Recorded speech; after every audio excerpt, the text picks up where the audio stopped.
nandito ka na sa shelter ni Daddy Frankie. Ano naman ang plano mo ngayon sa buhay? Wala, tahimik lang. Dito lang ako mga ikot-ikot. Paikot-ikot lang ako. Hindi ka ba nag-iisip ng mga ibang bagay na magtrabaho para magkaroon tayo ng pera? Nag-iisip din, pero maabutan ka rin, pero dito lang ako na Pwede ba kami pumasok sa bahay mo?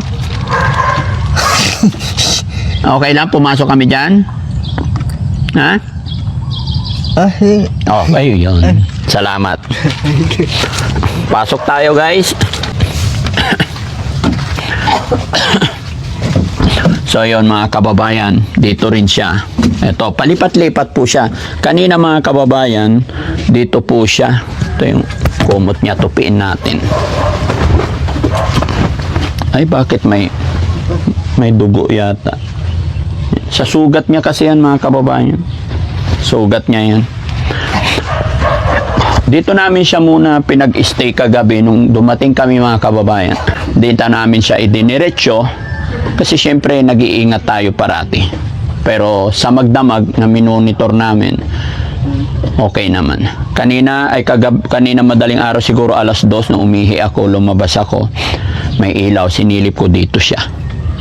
Tapos si Yaya naman nagising din daw siya ng 4, nakaupo dito.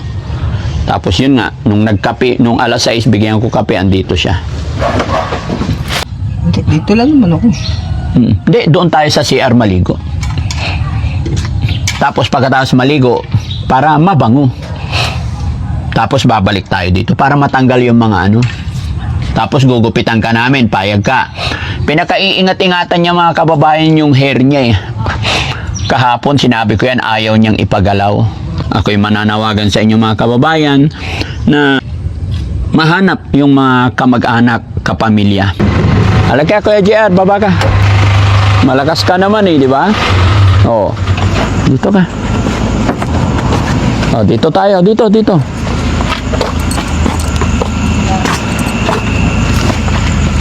Oh, yan ka muna. Ito nga. Ha? Ito nga. Oh, dito ka lang. Lasing ka yata eh. Okay?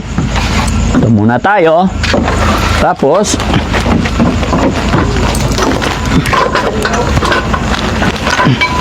upo ka dyan.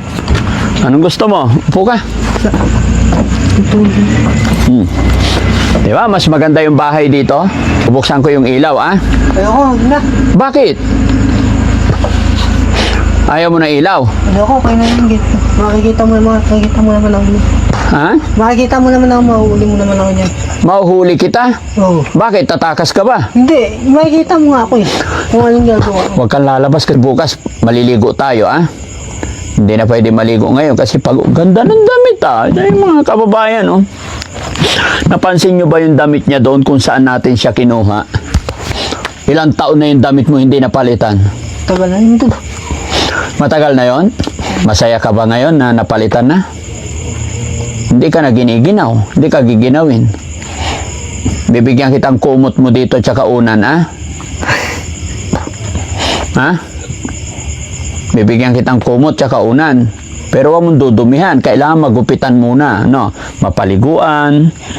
Tapos bukas bibilang kitang tsinelas. Gagamutin natin yung sugat mo kasi, no? Ha? Bukas. Para hindi lalaki yung sugat mo. Tingin. Patingin. Durugo lang yun eh. Ha? Dudugo. Kasi hindi nagagamot, oh. Tsaka namamaga pa. No? Namamaga? Ilang taon na ba yung sugat na yan? Tagal na to. So, Kuya JR, magpapakabait ka dito, ha? Wag kang mag-alala, wag kang mag-isip ng hindi maganda. Kami mga kaibigan mo, ha? Tutulungan lang kita. Gusto ko lang mapaayos yung sarili mo. Ha? Okay? Okay, Kuya JR? Okay? Nagkaintindihan ba tayo? Very good. Yan mga kababayan. 11:30 na po. Pero salamat sa Panginoon kasi naisama natin siya na maluwalhati. Sumama po siya na maayos. Ayaw naman niya kumain pero may pagkain naman po dyan. Pero sa ganitong sitwasyon mga kababayan, pagod na rin ang team, bukas na po natin siya papaliguan, bukas na natin siya aayusin ulit. Ang importante, hindi na po siya mababasa at nasa maayos na siya, no? Sana samahan nyo kami mga kababayan na mahanap yung kanyang kamag-anak pamilya para madala natin siya sa pagamutan at tuluyan na niyang matagpuan ang kanyang sarili. Di ba, Kuya JR? Kuya JR, ano pangalan ko? Kaya Frankie. Daddy Frankie. Daddy Frankie. Very good. Good boy ikaw, ha? Ano pangalan ng tatay mo? Wala. Wala. Nanay mo? Wala rin. Wala rin? Ilan kayo magkakapatid? Behave lang. Lima rin. Ha? Lima rin. Anong nangyari sa'yo? Bakit nagkaganyan ka?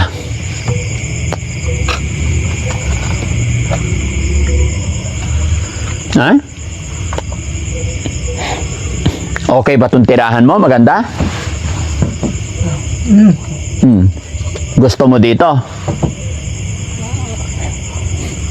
Very good. Pag ano, pupunta mo na lang ako. Pupunta mo na lang ako dito. Oo. Makita mo naman ako dito. Oo. Bibigyan kitang pagkain dito lagi, ha? Kung anong kailangan mo, bibigyan kita, okay? Very good. So, ayan mga kababayan, bukas ng umaga ulit, no? Maraming salamat po and God bless. Wala. Ha? Lakad na. Lakad na kami? Pagkakadala ko ang pagkain dito. Dadalhan kitang? Pagkain. Oh, sige. Babalikan kita, bigyan kita pagkain. Oh, Kuya JR, may paksiw na tilapia. Kumakain ka ba nito? Oo. Ha? Lagyan mo na dito. Kakainin mo? Oh, sige. Bukas na umaga, papaliguan kita, ha? Mga kababayan, mga kabarangay, ramdam ko rin sa kanya yung pagod niya. Antok na siya, no? Para hindi mabigla. Baka sipunin kasi pagod. Kaya bukas na po natin siya. Ayan. May ilaw naman, ha? Oo, magkapa lang nakatingin. Ha? Magkapa lang nakatingin. Maghapon ka nakatingin sa ilaw. Oo. Bakit ka titingin maghapon? Huwag mo nang titingnan, masasaktan yung mata mo. Ha? Bukas maligo tayo, ha? Promise? Huwag mo titignan yung ilaw, ha? Kaya hindi naman yan aalis.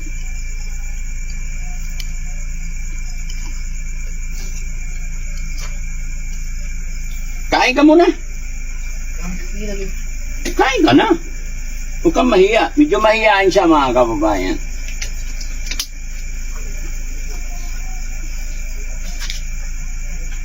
Unang-unang gagamutin natin, mga kababayan, yung sugat niya.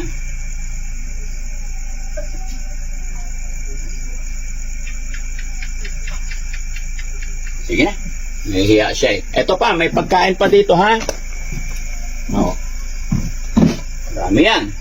Sayang to, dami. Chicken.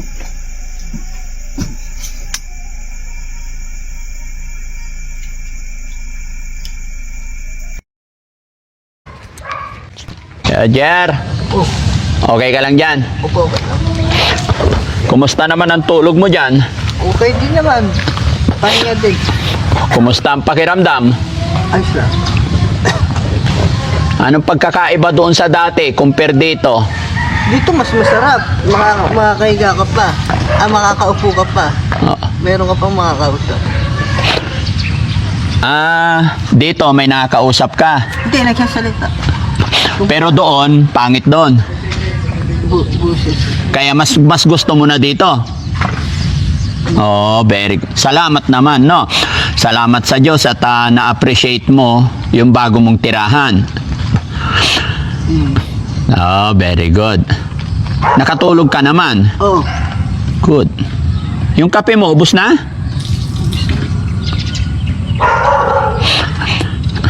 Sarap ng higa ah. Oo, kasi yung higaan mo doon, basa.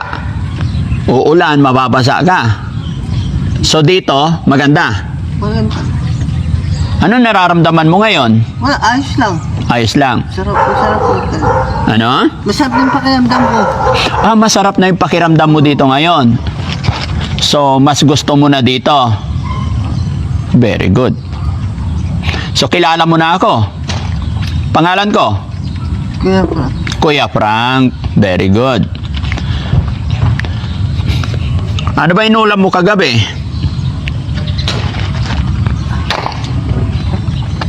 Isda rin yun. Ha? Isda rin yun. Isda. Pasensya ka na kasi dito sa Team Daddy Frankie talagang hindi ka may mahilig sa karne, no? Isda gulay talaga kami. Pero masarap naman kain mo kagabi. Oo, masarap. Okay, very good.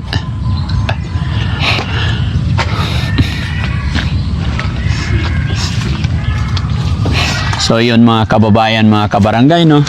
Magandang morning na naman po sa atin lahat. Kumusta po kayo mga kababayan?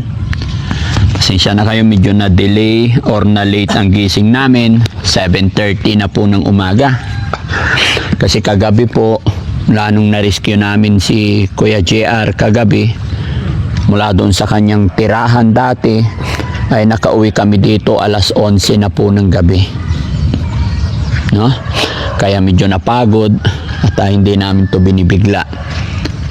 Pero ang pinakamasarap marinig, pinakamagandang makita, ayon kay Kuya JR, nasabi niya na yung comparison sa dati niyang tirahan at sa kanyang kalagayan ngayon.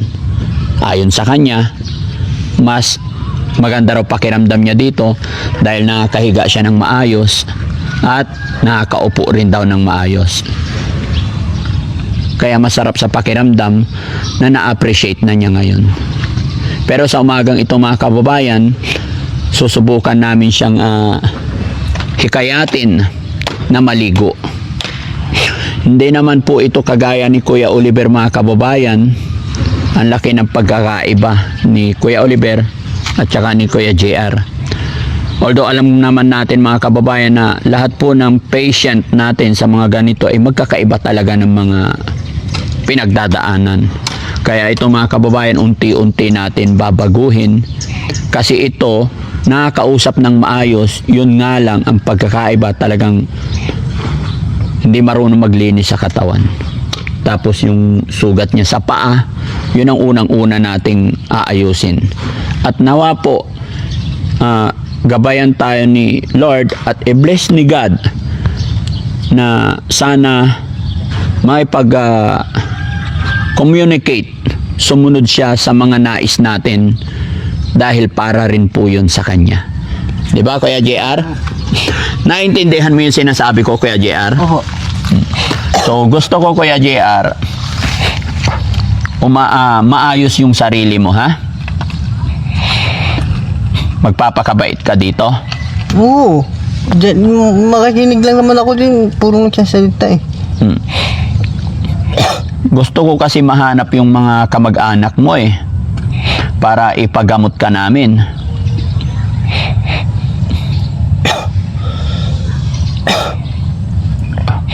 Naalala mo ba kung nasaan ang mga kamag-anak mo?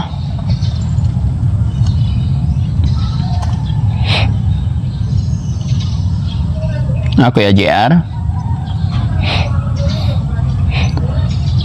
Naalala mo kung nasaan yung mga kapatid mo?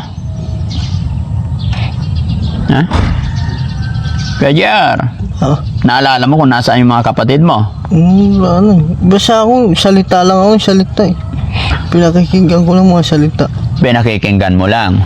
Kumbaga, naririnig ko. So, ngayong nandito ka na sa akin, nandito ka na sa shelter ni Daddy Frankie, ano naman ang plano mo ngayon sa buhay? Wala, tahimik lang.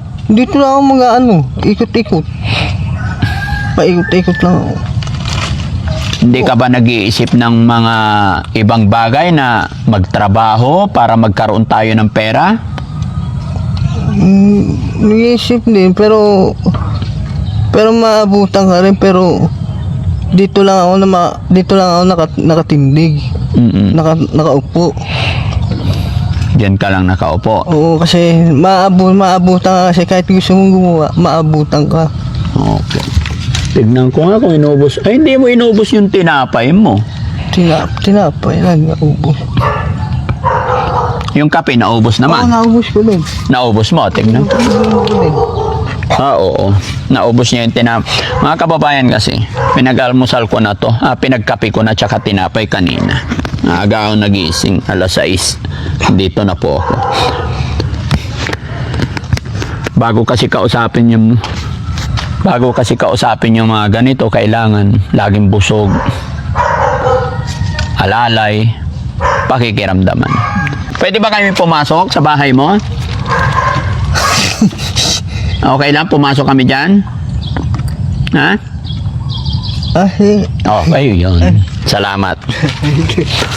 Pasok tayo, guys. So, yun mga kababayan, dito rin siya. Ito, palipat-lipat po siya. Kanina mga kababayan, dito po siya. Ito yung kumot niya, tupiin natin. Ay, bakit may dugo yata? Sa sugat niya kasi yan mga kababayan. Sugat niya yan. Dito namin siya muna pinag-stay kagabi nung dumating kami mga kababayan. Dito namin siya idiniretso kasi syempre nag-iingat tayo parati. Pero sa magdamag na minonitor namin, okay naman. Kanina madaling araw siguro alas 2 nung umihi ako, lumabas ako. May ilaw, sinilip ko dito siya. Tapos si Yaya naman, nagising din daw siya ng 4, nakaupo dito. Tapos yun nga, nung alas 6, bigyan ko kape, andito siya. So yung pinagkapehan niya, hindi niya naubos. Ganun lang mga kababayan. Ayan ang aking sinabi, iparamdam lang natin yung pagmamahal. No? Kuya JR, bangon ka. Mag-usap tayo. Bangon ka, upo ka.